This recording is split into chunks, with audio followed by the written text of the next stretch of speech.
Think not the Lord came to bring peace on this earth. He came with a sword. Shalom in the name of the Lord, everybody. Welcome to Time of Knightwatchman. Time of Knightwatch, time commentary, information, Bible, prophecy, and stuff. It seems like the more I get into this, the whole seven churches thing, the deeper I go. And this is actually going to be a part 3 of 4. The Church of Philadelphia is a lot more, has a lot more color, flavor in the history of the world as we know it, or the history of the church. Like, remember, I'm looking at an objective point of view where it goes, which also can be quite subjective. If you look at a history, generally the prophetic point of view, look at it as an individual. We talked about this in the first part of this. Just go back to that and you'll see what we're talking about. And again, both objectively as well as subjectively pertain to history and who is the Church of Philadelphia, not just of a geographical location and history back in the day when the church was new, but also how it has affected us historically. So that being said, let's move on to the 7 churches, part 3. Let me move this back a little bit further so we can see more. Okay. All right. So this is a comprehensive study of the book of Revelation, chapter 2 and 3. Of course, we are talking about Philadelphia today. So let's go into it. Don't you think? Mm-hmm. All right. Revelation, chapter 3:7. And to the angel of the church of Philadelphia, write, these things saith he that is holy, he that is true, he that hath the key of David, he that openeth, and no man shutteth, and shutteth, and no man openeth. Well, that's probably one of the things that's mentioned in the book of Matthew, where the Lord giving us basically the keys to heaven and earth to both bind and loosen here on heaven as well as earth.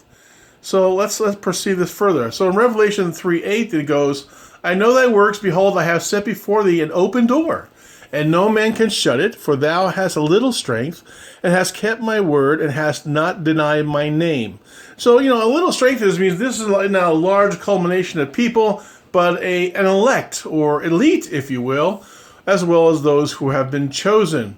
So again, we have little strength. Again, it's not about numbers. Throughout the whole Bible, you'll find it's not about God and large numbers. It's about a chosen few. Hence the scripture that says, narrow is the way and few who shall find it. The question is, especially in light of the study of these churches, which one are you of the 7? So let's move on. In Revelation 3:9 says, behold, I will make them of the synagogue of Satan, which say they are Jews, and are not, but do lie. Behold, I will make them to come and worship before thy feet, and to know that I have loved thee. Now, this is interesting, because this pertains to me, the way I understand replacement theology. I hear people say, yeah, we're Jews, because the Jewish people, or the tribe of Abraham, Isaac, and Jacob, have basically gone their own way, not following after Messiah, Yeshua, that therefore we're Jews now, and this is, I understand, as replacement theology, which is probably very far from the truth. What's also interesting too, in regards in the areas of Judaism, I think the time is in Matthew 23 when Jesus basically is chastising, if not judging, the Pharisees and calling the broods of vipers, and called how their father Satan. So again, this is a subject to opinion, both subjective as well as be objective pertaining to such things. And don't discard it because you think a certain way, because again, we talked about perception and perspective here, that it is quite fluid. So whom they are, what they are, I think as we get closer to the end, it become more and more apparent as we get closer to the coming of the Messiah, Yeshua. So again, replacement theology, it's out there, what we call the synagogue of Satan. I understand even in the British crown and much of the royal pageantry, they believe themselves as the offspring of David, and they call themselves the Jews as well too. So something to think about. There is a distinction, I'm sure, as we get closer and closer to the coming of the Messiah. These things will become more apparent to us. We addressed that in our last video about how we're looking through glass darkly, only can see in part until we come face to face. So who the synagogue of Satan is, we may have types and shadows, which we'll find also out of the Old Testament, of these things as they come. It says, until we come face to face, as the scripture says. So let's move on. All right. It says in Revelation 3:10, because thou hast kept the word of my patience, I also keep thee from the hour of temptation which shall come upon all the world to try them that dwell upon the earth. Behold, I come quickly. Hold that fast which thou hast, that no man take thy crown. Again, before we go further about that time of temptation, now it is assumed and presumed that that time would be the time you have to take the mark of the beast, or else. I guess God for this church specifically is going to save them from that time of great trial or testing pertaining to take the mark or do not take the mark. That is the question. And we also learned in the previous ones about how if it was possible, even his elect will be deceived. So this henceforth, the Church of Philadelphia will be, apparently they will not have to suffer this moment in history. How? Why? It's to be questioned. I'm not big on the whole rapture theology. If God can put people in an ark or go through as Meshach, Shadrach, and Abednego go through the fire and not be scathed, I suspect that's more likely what is to happen. It goes on in Revelation 3:12, him that overcometh will I make a pillar in the temple of my God, and he shall go no more out. I will write upon him the name of my God, and the name of the city of my God, which is New Jerusalem, or Jerusalem, which cometh down out of heaven and from my God, and I will write upon him my new name. So, again, we're going to see a lot of change in the world as we know it. Things are going to change dramatically. They're already beyond. I mean, we were feeling the birth pains. Clearly, the cleansing, if you will, of the immorality and the abominations that are going on in the world today, which is by a chosen few, hence patriot types, if you will, that are correcting and rectifying the injustices that's been going on for quite some time in our country. And that's actually going to address that more in our next church. We won't be covering that church, Laodicea, today, but we're covering Philadelphia. And why I see things as I do, again, as a watchman, I have a certain perspective. I could be wrong, but I doubt it. So let's move on. All right. So Anthony's thinking about just reading the promises that go upon those people who are a church of Philadelphia. They essentially, though few they are, they make the major changes in the world as we know it today. I use this as an example of how things had changed going back in the 1400s. Johannes Gutenberg, February 3rd, 1468, was the inventor of a movable type printing press based on the Rhenish wine press and using ink that clung to the metal type and produced color fonts. Now, why is this important? Well, up until that point in history, anything pertaining to Old Testament, New Testament was kept within an elite group of people who, by their own manifestations, if you will, would pervert or change it to their own precepts, making everybody as a less than equal to them, which, of course, we know what church that is, but we'll not go there. Essentially, you could call that the synagogue of Satan, I suppose. Interesting. So the Bibles were printed, or people say the word, which is the error, but they print the Bible, which is a testament or testimony of God and his word. And of course, every generation, there are those few that make a largest difference. Usually a small group of people or one person who makes a big difference. This case is Martin Luther. It was a German professor of theology, composer, priest, monk, and a seminal figure in the Protestant Reformation. He lived November 10th, 1483 to February 18th, 1546. He died at the age of 62. So again, one prominent person making big change. I guess the irony is this man was actually anti-Semitic. He might not uphold the doctrines of the Roman Catholic Church per se, but he too was quite anti-Semitic and really just hated Jews. And I imagine he hated the Jewishness that was in the original scriptures as well too, which will give us the up-and-coming King James Version, was very anti-Semitic. So, and anti-Semitic means anti-Jesus, if you think about it. I mean, Jesus was Jewish. I mean, he was brought up in a Jewish family, Jewish culture, Jewish mindset. But again, this made a major change. And this is the key thing to the Church of Philadelphia. Now, I'm not saying that Martin Luther was part of that church, but the objective is to look at the changes, major changes. Let's move forward. Christopher Columbus, before 31st of October, 1451, 20th May, 1506, was an Italian explorer and colonizer who completed 4 voyages across the Atlantic Ocean that opened the new believed to be a Messianic Jew. Okay, so yeah, this is Christopher Columbus. Now, it's interesting a time in which he did this. This was right in the heart of the Spanish Inquisition. There's actually a really good story called Don Quixote, Man of La Mancha, which addresses that very time period, that very time frame of the Spanish Inquisition. And I'll tell you what, the Roman Catholic Church, they just love killing people for no reason at all.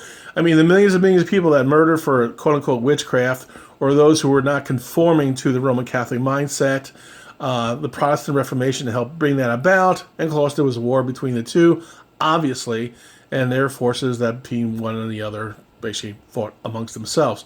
Needless to say, many people died. No surprise there.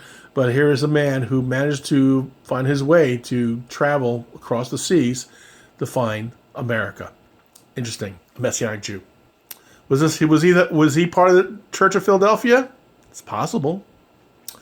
Anyway, then there's the Puritans. Of course, hey, you made a gateway to Americas. The Puritans were English Protestants in the 16th and 17th centuries who sought to purify the Church of England of Roman Catholic practices.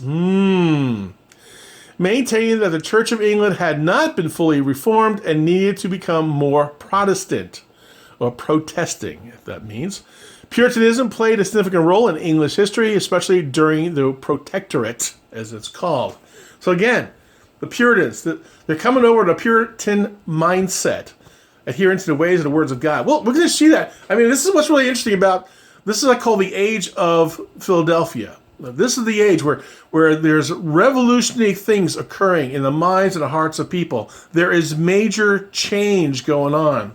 And like every beginning of every great revolution, in this case of the Philadelphia church, it comes to an end as well, too. And we're going to see that. Now, it's not to say that not those of Church of Philadelphia, they're amongst us today. All 7 churches are just as prominent today as they were yesteryear. Is that these are the seasons and times these churches went through, prophetically, if you will, to show a distinction and a magnificent change in the course of the last 2,000 years. This is how I look at it. This is the perspective. So let's move on. So the Puritans, we go to the Mayflower Compact, which was the first governing document of Plymouth Colony. It was written by the male passengers of Mayflower, consisting of separatist Puritans, adventurers, and tradesmen. The Puritans were fleeing from religious persecution by King James of England. And you understand something. In doing this, they also made it a point to outlaw Christmas, for it was understood as a pagan act. Yeah, think about that. Late 1600s, in this case 1620. It was illegal. It was against the law. It's a pagan act. They want nothing to do with anything that's pagan or anything that's anti-Christ. Interesting. This is going back to 1620. Again, Church of Philadelphia, it sure seems to fit because there's a small chosen amount of people making a change. Let's move forward. So, and then we go to the history of Philadelphia itself. You know, the city, Pennsylvania. Interesting stuff. The written history of Philadelphia begins in 1682 when the city was founded by William Penn in the English Crown province of Pennsylvania between the Delaware and Schuylkill rivers. Before then, the area was inhabited by the Lenape Indians and Swedish settlers who arrived in the area in the early 1600s. Philadelphia quickly grew into an important colonial city and during the American Revolution was a site of the First and Second Continental Congress. After the Revolution, the city was chosen to be the temporary capital of the United States. And there you had the Liberty Bell. Why Philadelphia? Philadelphia, this to me is, we're coming to the climactical moment of the Church of Philadelphia's time, or its age, if you will, here on earth. It's like, I mean, it's the epitome of purity, liberty, principles, virtue, honor, nobility. All these things are being culminated at this one single point, just by a few chosen men and or women that made this time very crucial to even the history of the United States of America as well as the world. So it's no accident that there's a city on our coastlines, or by our coastlines, called Philadelphia, that, again, it'll see why here. So let's talk about William Penn. So William Penn is the son of the admiral and politician Sir William Penn. Penn was a writer. He was an early Quaker and founded the English North American colony, the province of Pennsylvania. He was an early advocate of democracy and religious freedom, notable for his good relations and successful treaties with the Lenape Native Americans. Now, that picture is not an accident. That's not a coincidence. That is William Penn on the face of Quaker oats. Yes, that's who it is. It's William Penn. And this is some of the quotes that William Penn said back in his day. He goes, "Men must be governed by God or they will be ruled by tyrants." Another one is, "Kings in the world should imitate God. Their mercy should be above their works." William Penn. Remember, this is the founder of Philadelphia, which we find in Pennsylvania to this very day, where you also see the Liberty Bell. And how much has Philadelphia changed since back in the Puritan mindset days? I don't hear anything good coming from Philadelphia anymore. But let's move on. Interesting enough, during the American Revolution, only 3% of the colonists actively fought against the king's tyranny. Only 3%. Now, remember, reading back what the Church of Philadelphia is like, it's like, you're not strong. You're not great in number. There's very few of you who follow this kind of mindset. Understand liberty, prosperity, truth, justice, happiness. See, those are all biblical principles. These are biblical laws that it's all pertaining to. So here at the height of the time I call the time of the Philadelphia church, this is the season even for war. We call it the Revolutionary War. Let's move on. There's Thomas Jefferson. Now, Thomas Jefferson was probably the most critically acclaimed writer, if not author, of the Bill of Rights and the Declaration of Independence and the Constitution. Okay? How accurate that is, I don't know specifically, but I know he had a major hand in everything that went on in that time frame. He was no slouch, especially when it comes to the Bible. He says, it reads, "I tremble for my country when I reflect that God is just, that his justice cannot sleep forever." It continues, "I have sworn upon the altar of God eternal hostility against every form of tyranny over the mind of man. If God is just, I tremble for my country," he says. "Question with boldness even the existence of God," he says, "because if there be one, he must more approve of the homage of reason than that of a blindfolded fear." Resistance to tyrants is obedience to God. Thomas Jefferson. So again, we're in the height of what Philadelphia is all about, the Church of Philadelphia. The principles, the virtues, the solemn oaths, if you will, the honoring God and his word and his laws and following it with deeds. Interesting time. So what was the beginning and the end of the Church of Philadelphia and the beginning as well of the Church of Laodicea? It was the Bill of Rights, of all things, in our Constitution. Yeah, it was the beginning and the end.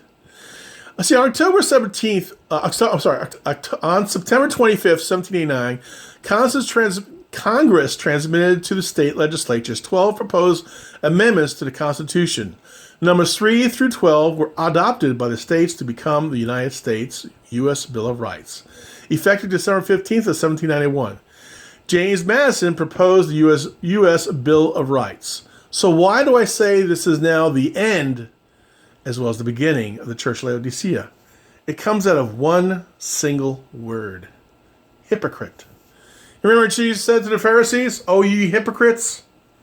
What was going on? If all men are created equal, why do we have slavery within the confines of our own country?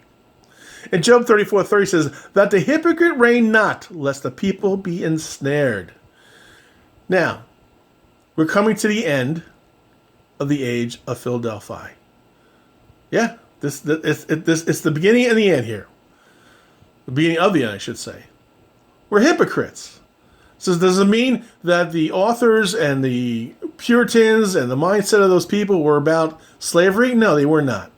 But it didn't take time for someone to come in and take advantage of the situation and acts of kindness and purity to pervert it into something like slavery. Yeah. Black eye. All right. So this is pretty much the conclusion of part 3 of the 7 churches. Part 4, Church of Laodicea, is next.